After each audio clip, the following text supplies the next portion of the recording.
तलाक के बाद हलाला क्यों?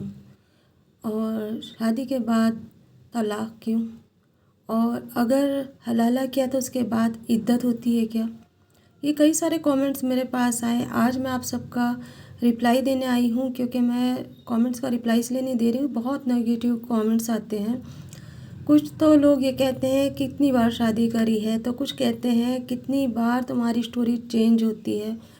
सही बात है, क्योंकि बहुत सारे लोग नए नए जुड़ चुके हैं मुझसे, तो उन्हें नहीं पता कि मैं स्टोरियाँ देती हूँ दूसरों की, अपनी लाइफ की नहीं है ये। मेरी लाइफ की स्टोरी जो थी वो मैंने आप लोगों को दे दी थी। अब जो है, जो मेरी ऑडियंस है, उनकी लाइफ की मैं स्टोरी देती हूँ। तो इसका रिप्लाई देने में आई हूँ ताकि मैं आप लोगों को कह सकूँ कि ये मेरी स्टोरी नहीं है। रही बात शादी की, तो इंसान की शादी कितनी बार होती है और उसकी ज़िंदगी में कितनी स्टोरियाँ आती हैं, ये तो आप सब जानते हैं। दूसरी बात ये कि झूठी झूठी कहानी बताती हो, तो देखो, किसी की भी ज़िंदगी की कोई झूठी कहानी नहीं होती। इंसान अपने पास से झूठी कहानी कैसे बनाएगा, पहले तो ये बात है।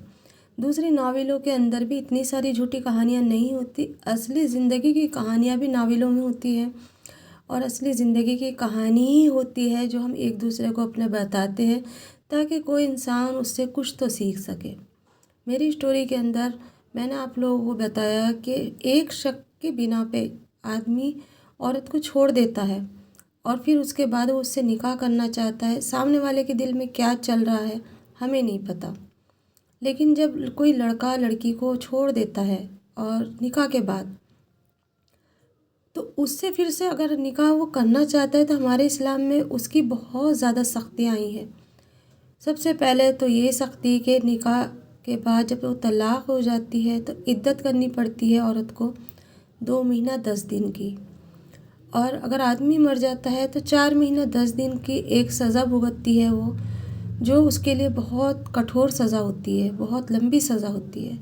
फिर भी औरत वो सहती है, क्योंकि आदमी पे ये सारी चीज़ें लागू नहीं है।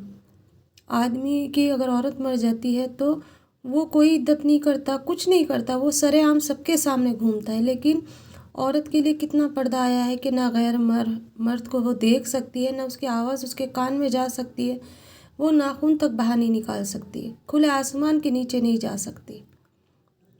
सिर्फ़ और सिर्फ इसीलिए ताकि अल्लाह के नबी हुज़ूर पाक सल्लल्लाहु अलैहि वसल्लम की हम उम्मत है, और उसके साथ सारे जितने भी उन्होंने हमें हुक्म बताए हम फॉलो करें, ताकि कोई किसी को तलाक़ ना दे, कोई किसी की इद्दत ना कराए, कोई किसी का हलाला ना करे। निकाह के बाद अगर तलाक़ हो जाती है तो इद्दत करो, फिर उसके बाद हलाला। हलाला का मतलब ये हुआ दूसरे से निकाह, दूसरे किसी आदमी से निकाह करो, फिर उसके साथ एक रात गुजारे औरत, जो कि उस औरत को भी मंजूर नहीं होता, उसके शौहर को, पहले शौहर को भी मंजूर नहीं होता। लेकिन जिससे निकाह होता है बाकायदा उसके साथ बीवी बन के रहना पड़ता है उस रात। फिर उसके बाद वो कितने दिन के बाद तलाक़ देगा वो उसकी मर्ज़ी है, उसे कोई भी मजबूर नहीं कर सकता।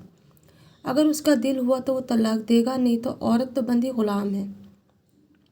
यहाँ इस्लाम ने औरत को बहुत मजबूर कर दिया है, क्योंकि औरत खुद से तलाक़ नहीं देती। आज के माशरे में तो चल रहा है, नोटिस दे दिया, तलाक़ हो गई, कोर्ट कचहरी के ज़रिए ले ली।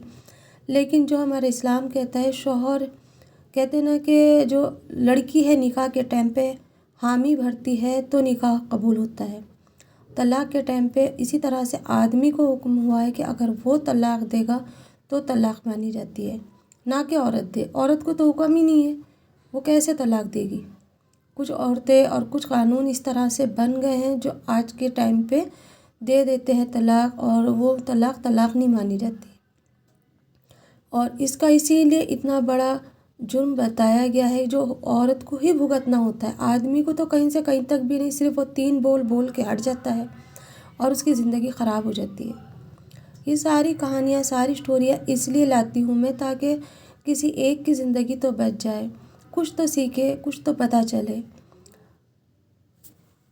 मैं अपने पास से स्टोरियाँ कैसे बनाऊँगी, मैं अपने पास से स्टोरी कैसे दूँगी। मेरे पास इतना टाइम नहीं कि मैं अपने अलग से स्टोरियाँ सोच के झूठी झूठी कहानी बनाऊँ। झूठी कहानी कैसे बना सकता है, मुझे तो खुद को हंसी आ रही है आपके कमेंट्स के ऊपर कि मैं झूठी कहानी क्यों बताऊँ। अगर आपको नहीं देखना है, नहीं अच्छी लगती है स्टोरी, तो आप हट जाए मेरे चैनल पे से। मैं बिल्कुल भी बुरा नहीं मानूँगी। देखिए, मेरे पास जो भी मेरा कंटेंट है मेरा यही है कि मेरे जितनी भी ऑडियंस है वो अपनी स्टोरी मुझे बताती है, या जो नई स्टोरी लाते हैं देते हैं, मुझे खुद ही कहते हैं कि हमारी स्टोरी शेयर करो, तो मैं दे देती हूँ। और मुझे अच्छा लगता है कि वो अपनी ज़िंदगी के बारे में खुल के नहीं बता सकते, किसी को नहीं कह सकते, मेरी ज़ुबानी उनकी स्टोरी जाती है, मैं अपने ऊपर से बना करके बताती हूँ, ताकि किसी का नाम ना आए, किसी की ज़िंदगी ना ख़राब हो। क्योंकि देखो, सबकी अपनी अपनी लाइफ है, सबकी अपनी ज़िंदगी होती है। नाम लूँगी तो उनके ज़िंदगी पे कहीं ना कहीं फ़र्क पड़ेगा। मैं नहीं चाहती मेरी वजह से किसी की ज़िंदगी में हलचल मचे, तूफ़ान आए। क्योंकि एक औरत को अपनी इज़्ज़त बहुत ज़्यादा प्यारी होती है, और वो अपनी इज़्ज़त पे दाग नहीं लगने देती। वो वहीं से कह देती है कि आप अपने नाम से स्टोरियाँ दिया करें, मैं हमारा नाम नहीं आना चाहिए। जबकि वो अपना नाम भेजती हैं, मैं चाहूँ तो उनका नाम डिक्लेयर कर सकती हूँ, पर नहीं, मुझे उन औरतों की इज़्ज़त अपनी इज़्ज़त की जैसी ही लगती है। इसीलिए मैं उनकी स्टोरी अपनी ज़बानी बता देती हूँ, ताकि मेरी ऑडियंस तक पहुँचे। कुछ नए लोग जुड़े हैं, मैं उनकी गलती नहीं मानती हूँ। उन्हें नई नई स्टोरी देखने के लिए मिलती है, कन्फ्यूज़ हो जाते हैं, मैं भी कन्फ्यूज़ हो जाती हूँ। किसी की अगर स्टोरी मैं देखूँगी ना अगर ऐसे, तो मैं भी कन्फ्यूज़ हो जाऊँगी, क्योंकि हर दूसरी स्टोरी मेरी नई है। बस ये है कि इसमें एक सबक है, ताकि आप लोग समझें, सीखें, और अगर आपके आस-पास किसी के साथ ऐसा हो रहा है तो उसे समझाएँ, बताएँ कि ये चीज़ गलत है। अक्सर जज़्बात में आके शादियाँ हो जाती हैं, फिर उसके बाद तलाक दे देते हैं, फिर उसके बाद कहते हैं कि नहीं, यही औरत चाहिए मुझे। ज़्यादातर ऐसे ही हो रहा है आज के ज़माने में। इस बीच में उस औरत की क्या गलती, उस लड़की की क्या गलती, जो इन सारी चीज़ों को फेस करती है और भुगतती है। वो बहुत परेशान हो जाती है, दूसरे आदमी का साया अपने ऊपर नहीं डालने देना चाहती है औरत। अगर कोई गलत नज़र से भी देखता है ना, सच माने, गुस्सा इतना आता है, दिल करता है कि उसको वहीं जवाब दे इंसान, या हाथ अगर ज़रा सा भी लग जाए ना गैर मर्द का, तो ये दिल करता है उतना हिस्सा काट के फेंक दे। तो कोई औरत किस तरह से उस आदमी के साथ एक रात गुजारेगी, आप खुद सोचें। तो मेरी स्टोरी जेंट्स भी देखते हैं, उनको भी थोड़ा बहुत एहसास होगा कि हाँ, ये कितना बड़ा गुनाह है अल्लाह के नज़दीक भी और बंदों के नज़दीक भी। इस वजह से मैंने ये वाली स्टोरी शेयर करी। पहले मैंने कई बार सोचा शेयर करूँ ना करूँ, फिर उसके बाद मैंने सोचा नहीं, कुछ तो पहुँचेगा लोगों के पास, कुछ तो पता चलेगा लोगों को, क्योंकि आजकल लोग सारे इस्लाम पे से हट चुके हैं, मोबाइलों की दुनिया में खो चुके हैं। उनके पास बिल्कुल भी वक्त नहीं है कि वो ये जान सके कि ज़िंदगी में क्या चल रहा है, क्या नहीं चल रहा, या इस्लाम के अंदर क्या चीज़ है। बस उन्हें ये पता है कि हाँ, हमने ये कर दिया, ख़त्म, बात ख़त्म, फिर अगर आगे ऐसे लगेगा निकाह कर लेंगे। तो ये सारी चीज़ें गलत है, गुनाह है। और मेरे पास है ना, मेरी अपनी स्टोरी जो भी थी मैंने आपको दे दी थी। उसके बाद मेरे पास और ज़िंदगी के लिए कुछ भी बाकी नहीं है, जो भी है वो आप सबके सामने है। बस आप लोगों से आप सबके साथ जुड़ी रहती हूँ, बातें करती हूँ। मुझे अच्छा लगता है आप सबके साथ बात करना, जुड़ना, और अपनी ज़िंदगी के बारे में और औरों की ज़िंदगी के बारे में आप सबको बताना। एक वक्त ऐसा होता है कि पूरा परिवार जमा रहता है, एक वक्त ऐसा आता है ज़िंदगी में, सब अपने अपने घोंसलों में चले जाते हैं, अपने अपने घर, अपने अपने ठिकाने ढूंढ लेते हैं। इंसान अकेला रह जाता है, और फिर उसके बाद उसके पास कोई जीने का सहारा नहीं होता, और वो सहारे ढूंढता है। तो इसी तरह से मुझे आपका सहारा चाहिए, और आपके साथ जुड़ के मुझे अच्छा लगता है। छोटी सी फैमिली है, और कभी ना कभी तो ऊपर वाला बड़ी फैमिली भी करेगा। इसलिए मुझे मेरी छोटी फैमिली सबसे ज़्यादा अजीज़ है।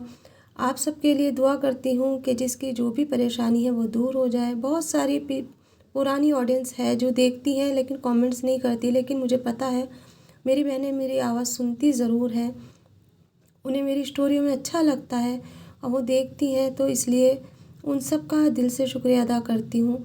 आप सबके कमेंट्स में पढ़ती हूँ, लेकिन इस वक्त मैं इतनी बिज़ी हूँ, बच्चों के पेपर चल रहे हैं, तो मैं कमेंट्स का जवाब नहीं दे पा रही हूँ। फिर ठंड बहुत है हमारे यहाँ पे, इस ठंड की वजह से मैं बिल्कुल भी अपने आप के लिए भी टाइम नहीं निकाल पाती। बस थोड़ा सा टाइम आप सबके लिए निकाल लेती हूँ, और फिर इसमें वीडियो बना के आप तक पहुँचा देती हूँ, और उसमें मुझे अच्छा लगता है। तो ये वीडियो आपको कैसी लगी? आपके सारे कमेंट्स का जवाब दे दिया, तलाक का, शादी का, हलाले का, सब मैंने बता दिया, तो आप सब जान आज का व्लॉग कैसा लगा ज़रूर बताइए। फिर मिलेंगे एक नई स्टोरी के साथ, तब तक के लिए अपनों और अपनों का ख्याल रखिए। अल्लाह हाफिज़।